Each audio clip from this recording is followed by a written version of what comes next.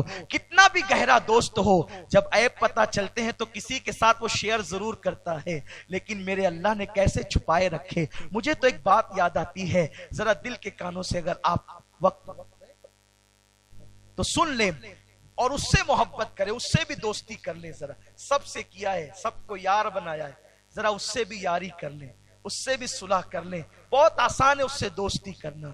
وہاں نہ کوئی تحفہ دینا ہے, نہ وہاں کوئی چاپلوسی کرنا ہے. بس اگر تحفہ چاہیے, اگر کوئی تحفہ دینا ہی چاہتے ہو تو وہاں گڑ گڑا لو, 2 آنسوؤں کی قطرے پیش کر.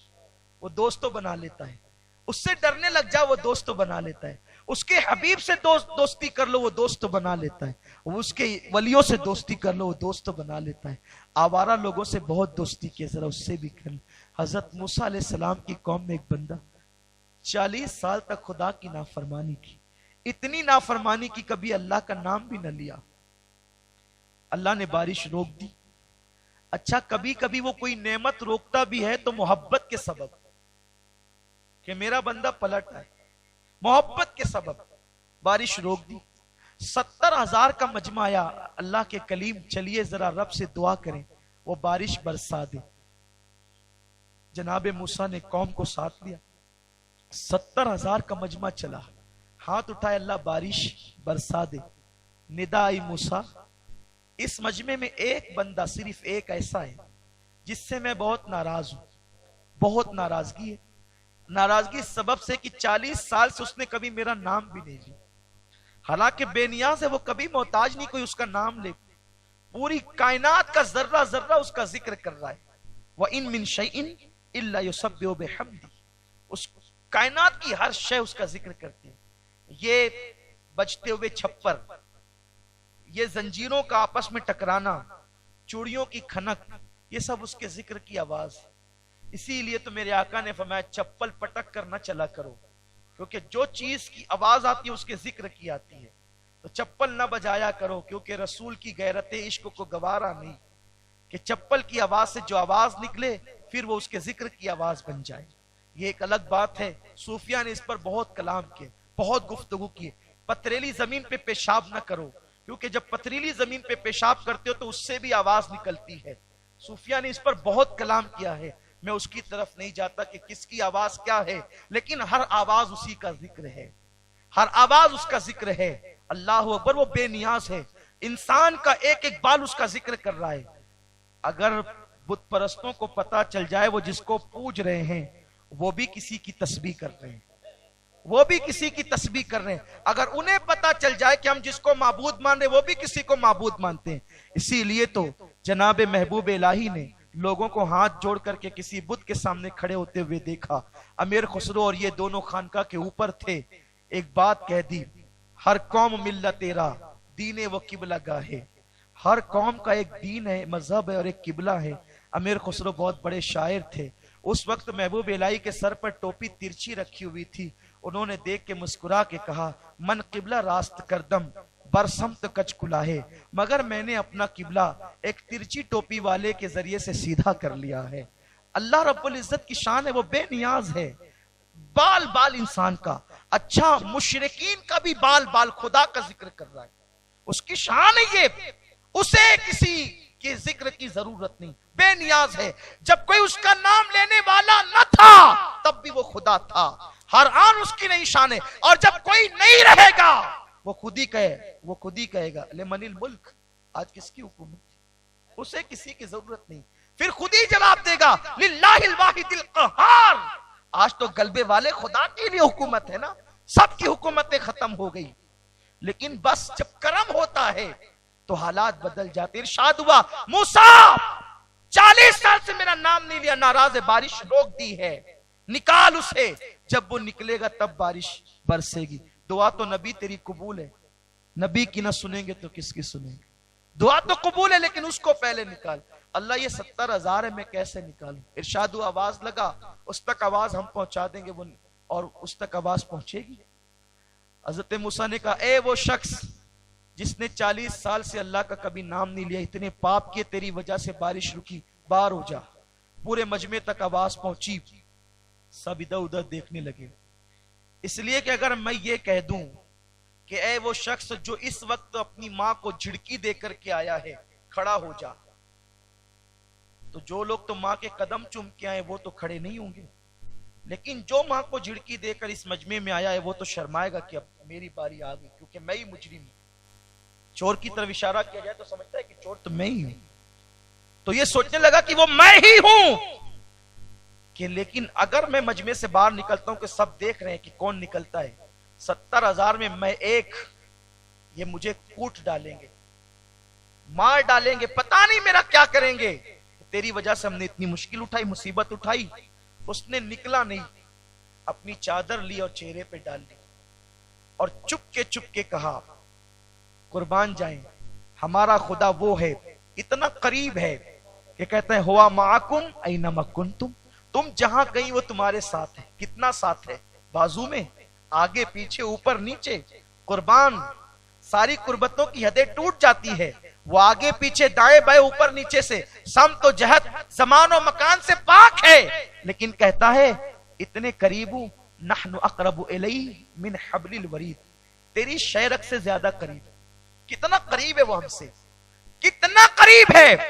اس نے چہرے پہ چادر ڈالی اور عرض کیا اللہ میں جانتا ہوں کہ میں ہی وہ مجرم ہوں، 40 سال تک تیرا کبھی ذکر نہیں کیا، آج احساس ہوا تو ناراض ہے نا، مجھے معاف کر، میں معافی چاہتا ہوں مولا، اگر تو نے آج مجھے معاف کر کے اتنے بڑے مجمع میں میری عزت بچا لی، تجھ سے وعدہ کرتا ہوں آج کے بعد ایک قدم بھی تیری مرضی کے خلاف نہیں اٹھاؤں گا، نیک بن کر زندگی گزاروں گا۔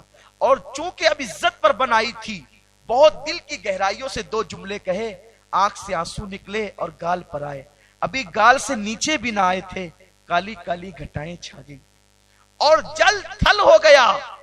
جناب کلیم نے عرض کی مولا تو نے تو کہا تھا وہ نکلے گا تو برسے گا، وہ تو نکلا بھی نہیں مولا، برسا کیسے؟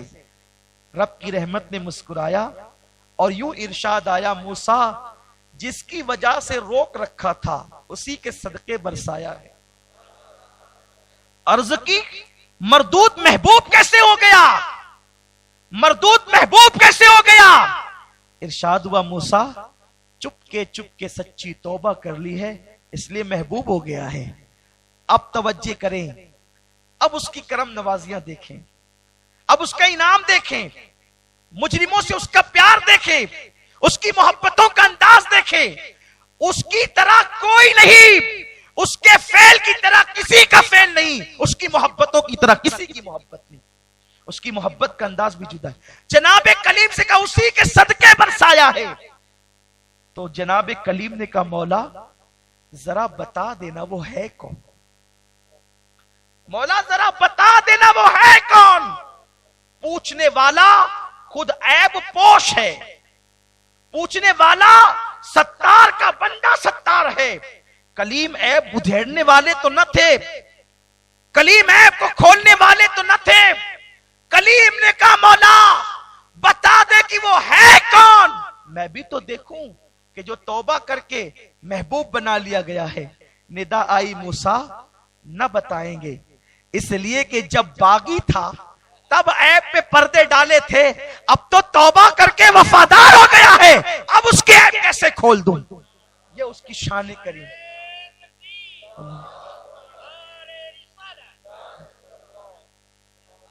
جب پاپی تھا تو عیب چھپائے تھے، اب تو وفادار ہوا ہے، یہ اس کی محبتیں ہیں۔ سب کے دروازے پہ جاتے ہو، کبھی اس کے در پہ بھی تو دوست تو ناراض ہو جاتا ہے تو رو رو کر مناتے ہو، کبھی اسے بھی تو رو کر مناؤ، کبھی 2 آنسو اس کے لیے بھی تو نکالو۔ ارے سب کے دروازے پر جا کر کے منتیں کرتے ہو، اس کے دروازے پر بھی تو منتیں کرو۔ ہاں ہاں، جہاں نبیوں نے منتیں کی ہے، جہاں صحابہ نے آنسو بہائے ہیں، جہاں عمر ابن خطاب کے چہرے پہ رو رو کر کے آنسوؤں کے نشان آئے ہیں، اس کے لیے تو رو کے دیکھو۔ ارے سب کے لیے رت جگہ کیے، ذرا آخری پہر میں اس کے لیے اٹھ کر کرم کیسے چھم چھم کے برستا ہے، وہ کیسے دوست بناتا ہے۔ ایک بزرگ مجذوب بستی میں گھوم گھوم کے کہتے تھے لوگوں اللہ سے صلح کر لو، اللہ سے صلح کر لو، اللہ سے صلح کر لو۔ جب قبرستان میں دیکھے گئے تو کہتے تھے اللہ ان سے صلح کر لے، اللہ ان سے صلح کر لے، اللہ ان سے صلح کر۔ لوگوں نے کہا بستی میں کہتے ہو اللہ سے صلح کرو اور قبرستان میں کہتے ہو اللہ ان سے صلح کر لے، آپ کا معاملہ سمجھ میں نہیں آتا۔ بزرگ نے کہا، بزرگ کہتے ہیں لوگوں جب تک انسان زندہ ہوتا ہے اللہ کی رحمتیں پکار پکار کے کہتی ہے آ توبہ کر تجھے معاف کر دوں، آ توبہ کر تجھے معاف کر دوں، آ توبہ کر تجھے معاف کر دوں۔ لیکن جب مر جاتا ہے اور عذاب میں گرفتار ہوتا ہے، بندہ توبہ کرنا چاہتا ہے لیکن توبہ کے دروازے اس پر بند ہو چکے ہوتے ہیں۔ اس سے پہلے کہ توبہ کا دروازہ ہم پہ بند ہو جائے، آئیے ہم اللہ کی بارگاہ میں سچی توبہ کریں۔ کل کی صبح اگر 1 جنوری ہے، اگر لوگوں کے نزدیک نیا سال یہی ہے، ہمارا تو یہ نیا سال نہیں ہے، ہمارا نیا سال تو محرم الحرام کی 1 تاریخ ہے۔ ہمارے ہاں بڑا تقدس ہے، ہمارا نیا سال قربانی سے شروع ہوتا ہے اور سال قربانی پہ ختم ہوتا ہے۔ جانوں کی قربانی سے سال شروع ہوتا ہے اور مال کی قربانی پہ سال ختم ہوتا ہے۔ ابتدا قربانی ہے، انتہا قربانی ہے۔ لیکن اگر دنیاوی اعتبار سے لوگوں نے اس کو نیا سال کر ہی دیا، نیو ایئر یہ ہے، نیا سال یہ، تو اگر کل جنوری کی 1 صبح ہوگی تو پھر وہ صبح ہماری نئی صبح ہوگی، ہماری زندگی کا نئے انداز سے آغاز ہوگا۔ کل ہم ایسے ہوں گے کہ ہمارے ہیڈ فون سے ہم گانے نہیں بلکہ نعت مصطفیٰ سنیں گے، تلاوت قرآن سنیں گے۔ آج تک حجام نے ہمارے چہروں سے داڑیاں منڈائی ہے، کل کی صبح کے بعد کوئی حجام ہمارے چہرے سے داڑھی نہ منڈائے گا۔ ہم نے اگر عورتوں پہ بد نظری کی ہے، آج ہم سچی توبہ کریں گے، اپنے اللہ کو منائیں گے، توبہ کیجئے۔ بس پیغام یہی دینا ہے، کیسے کیسوں نے توبہ کی، کیسے عظیم بن گئے۔ بس توبہ توبہ کی طرح ہونی چاہیے، نمائش کی طرح نہیں۔ سچی توبہ یہ ہے جیسے بکری کے تھن سے نکلا ہوا دودھ اسی سوراخ سے دوبارہ بکری کے تھن میں نہیں جاتا، ایسے ہی توبہ کرنے والا جب گناہ سے نکلتا ہے تو دوبارہ وہ گناہ کی طرف نہیں جاتا۔ اور یہ نہ سمجھنا کہ ہم گناہ سے توبہ کر لیں گے تو بچیں گے کیسے۔ ہم کون ہوتے ہیں بچنے والے اور بچانے والے؟ اپنا کام تو صرف سچی نیت کرنا ہے، بس ارادہ کرنا اپنا کام ہے، بچا لینا اس کے ذمہ کرم پر ہے۔ ایک بات بتاؤں، اتنا کریم ہے جیسے ماں باپ ننھے سے بچے کو جب چلنا نہیں آتا تو چلانے کے لیے چھوڑتے ہیں، لیکن چھوڑ کر کے سو نہیں جاتے ہیں، چھوڑ کر کے بھاگ نہیں جاتے ہیں۔ ماں ادھر بیٹھی ہے، باپ ادھر بیٹھا ہے اور بچے کو چھوڑا، بچے نے قدم چلا اور جیسے ہی ڈگمگایا ماں فوراً سہارا دیتی ہے، آگوش میں اٹھا لیتی ہے۔ بلا تمثیل جب بندہ اللہ کی راہ کی طرف چلتا ہے اور چلنے کا سچا ارادہ کرتا ہے، جیسے گناہ کے لیے قدم ڈگمگاتا ہے، میرے اللہ کی رحمت اسے اپنی آگوش میں سہارا دیتی۔ والذین جاہدوا فینا لنہدینہم سبلنا، جو ہماری راہ میں کوشش کرتے ہیں ہم اس کے لیے راستہ نہیں بلکہ راستے پیدا کر دیتے ہیں۔ وہ خود پیدا کرتا ہے راستے۔ آئیے ففروا الی اللہ، کہاں جا رہے ہو؟ پلٹو اللہ کی طرف، دوڑو اللہ کی طرف، آؤ اس طرف کامیابی ہے، کامرانی ہے، آرائش ہے، زیبائش ہے، ساری چیزیں ہیں۔ اللہ مجھے آپ سب کو توفیق دے، اور امید کرتا ہوں کہ آئندہ سال سے ہمارے جو بھی دوست احباب اور بھائی جو بھی جاتے ہیں 31 نائٹ منانے کے لیے، انشاءاللہ ہم ان کو روکنے کی کوشش کریں گے کہ وہ نہیں جائیں گے اور ہم دین کے دائی بن کر دین متین کی خدمت کریں گے۔ الحمدللہ شہر ناسک جو گلشن آباد ہے، اللہ اس گلشن کو، نبی کے گلشن کو، صادق شاہ علیہ رحمہ کے گلشن کو ہمیشہ شاد و آباد رکھے۔ اس سرزمین پر ہر سال سنی دعوت اسلامی کا سالانہ سنی اجتماع وادی صادق گولف کلب عیدگاہ میدان میں ہوتا ہے۔ ان سال بھی انشاءاللہ 27 اور 28 فروری کو انشاءاللہ ناسک میں اجتماع ہے۔ اس اجتماع سے خصوصی خطاب کرنے کے لیے حضور مفکر اسلام علامہ قمر زمان خان صاحب قبلہ اعظمی تشریف لا رہے ہیں۔ حضور قبلہ قائد محترم حضرت علامہ حافظ و قاری محمد شاکر نوری صاحب، حضرت قاری بلبل باغ مدینہ رضوان قاری محمد رضوان خان صاحب اور بھی علماء سادات مشائخ ہوں گے. آپ سے گزارش ہے اجتماع کی تیاری ابھی سے شروع کر دیں اور اجتماع کی تشہیر کریں. اور آپ سے یہ بھی گزارش ہے کہ امید کرتا ہوں کہ ابھی دعا کے بعد انشاءاللہ ہمارے استاد محترم دعا فرمائیں گے. آپ سب سچے دل سے انشاءاللہ تبارک و تعالی توبہ کریں گے اور اپنی زندگی کو ایک نئے نہج پر ایک نئے انداز سے لے کر چلیں گے. کریں گے نا انشاءاللہ؟ امید کرتا ہوں حضور کی محبت میں چہروں پہ داڑیاں آئے گی نا انشاءاللہ، گانوں سے کنارہ کشی ہوگی نا انشاءاللہ، تلاوت قرآن کی عادت ہوگی نا انشاءاللہ. اللہ ہمیں توفیق دے. دوران گفتگو کوئی رسالت کے پروانوں ہر سنیچر کو بعد نماز عشاء سنی دعوت اسلامی کے عالمی مرکز اسماعیل حبیب مسجد میں سنی اجتماع ہوتا ہے. آپ حضرات پابندی کے ساتھ اس میں شرکت فرمائیں. سنی دعوت اسلامی کی website sunni dawat islami.net پر وزٹ کریں اور بہت ساری دینی معلومات حاصل کریں.